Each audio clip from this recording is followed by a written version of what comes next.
Hey guys, it's Dr. Reymunde here, and I just saw a patient with neonatal candidiasis or thrush, and I thought that that would be a great topic for our next episode of Let's Talk About.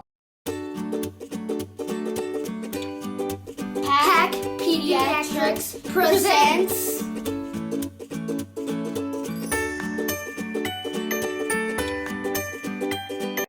So today let's talk about what neonatal candidiasis or oral thrush is.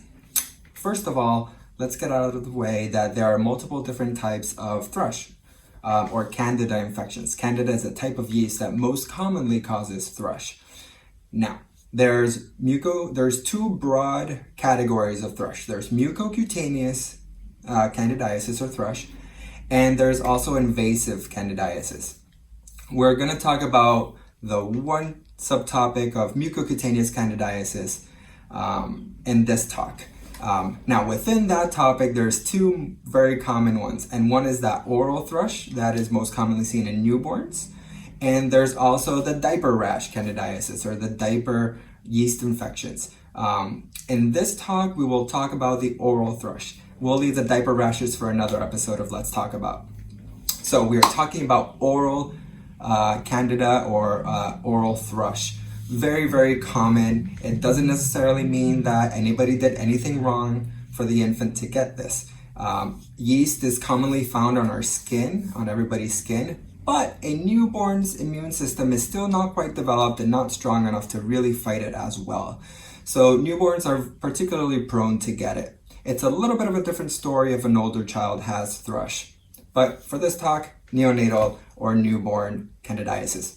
Like I said, very, very common. Nothing to really worry about too much. Very treatable. So I thought I'd talk a little bit about it so that parents and people can have a better idea of what this is. So like I mentioned, it is a yeast infection, most commonly due to candida. Very common. How do I know if my baby or if a patient or if a newborn has oral thrush? Well, first of all, we will notice some white plaques on the tongue. This can also be easily confused with just milk residue, whether it's milk from breast milk or formula. The difference between milk residue on the tongue and oral thrush is that oral thrush cannot be scraped off with a tongue depressor.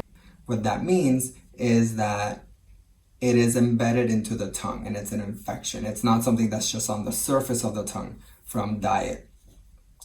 Neonatal thrush will also be on the inside of the cheeks and on the inside of the lips and gums, whereas the milk residue typically will not. Oral thrush can also invade the pharynx or the back of the throat, causing painful eating or food refusal or bottle refusal. So that's another typical sign.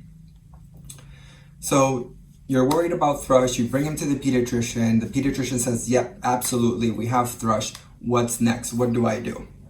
So as pediatricians, first of all, our main objective is prevention. So in pediatrics and in primary care, we're all about preventing the illness so that we don't have to treat it later on. So prevention. Thrush is most commonly gotten or most commonly passed on via contaminated nipples, whether it's human nipples or bottle nipples, and also from binkies or toys or teethers. So it's very, very important to clean and sanitize these as often as possible. I would recommend daily. You can use a dishwasher if the materials are dishwasher safe. Otherwise, I would use hot soapy water. I would boil the nipples or the bottles or the teethers for at least 5 minutes.